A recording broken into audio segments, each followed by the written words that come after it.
Біз жалғастырамыз. Сіз бізге сұхбат беруге келіскеніңіз үшін көп рахмет сізге. Бүгінгі жаңағы 3-ші сессияда сіз қатыстыңыз. Қазақ ұлттық университетінің журналистика факультетінің орынбасары, деканның. Сізге мынадай сұрақ, қалай ойлайсыз, жаңа айтылған барлық пікірталастармен өзіңіз ойыңыз келісесіз бе? Бұл жерде әрине әртүрлі пікірлер айтылды ғой, сондықтан да мен сіз нақты қайсы пікірмен деп айтып отырсыз?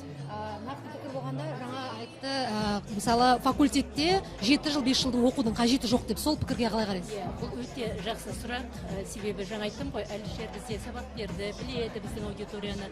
Бәлкім бұл шын мәнінде уақыттан туындап отырған сұрақ шығар.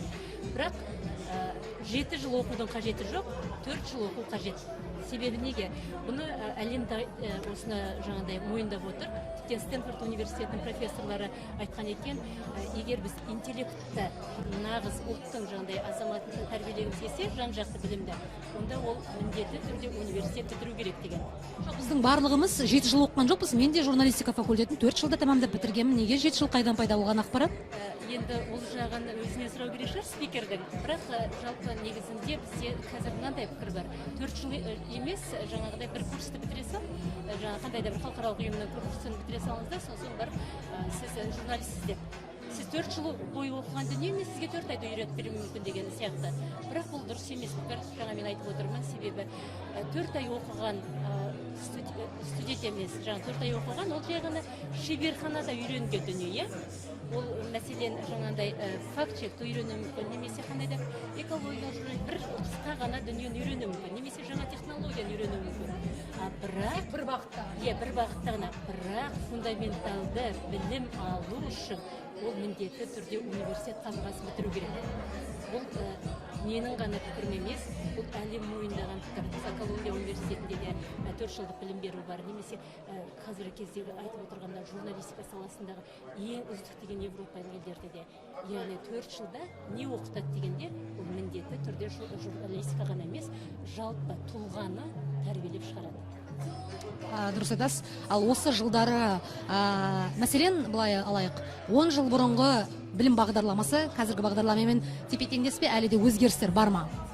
Сенесіз бе, 10 жыл емес, тіптен кешегі білім бағдарламасы бүгінгімен ұқсас емес. Себебі жыл сайын бізде элективті пәндер деген бар, соларды өзгертіп отырамыз. Себебі неге? Себебі сіз қарап отырсыз, журналистика бұл күн санап емес, сағат сайын өзгеріп отыр.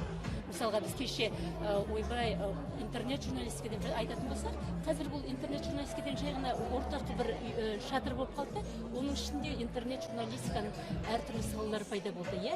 Оның бәрі журфакқа енгізілді ма? Енгізіліп отыр. Мысалға бізде жаңа айтып отырмыз, соңғы кездері 11 оқу бағдарламасы ашылды, ОП деп аталады, общеобразовательный программа.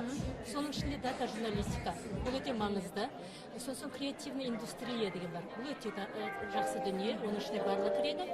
Содан кейін барып қазіргі кездегі кино и медиа деген ашылды. Бұл кино и медиа деген нені білдіреді? Бұл медиа саласындағы жаңағы киноның қандай рөлін атқарады. Осыған, мысалы, биылғы жыл бізде үлкен жақсы нәтиже бар. Біздің 5 оқытушы болашақ бағдарламасымен Нью-Йорк университетіне ғылыми тағылымдамаға оқуға түсті. Олар 1 жыл бойы осы кино саласы бойынша шетелдік тәжірибені меңгеріп келетін болады. Тәжірибеге келетін болсақ, студенттер 2-ші курстан кейін, 3-ші курстан кейін тәжірибе өту үшін өздері іздей ма жұмыс орындарын, немесе сіздер тауып қалай көмектесесіздер ма? Жалпы өндірістік тәжірибе 1-ші курстан басталады негізінде, бірақ бұл жерде көбінесе біз студенттің өзінің жаңа талабын, өзінің қажеттілігін ескеруге тырысамыз.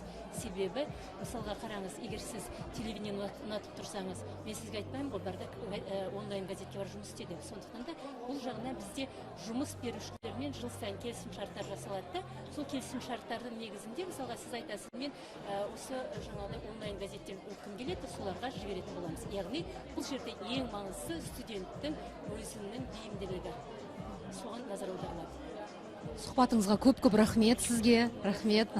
Сау болыңыз.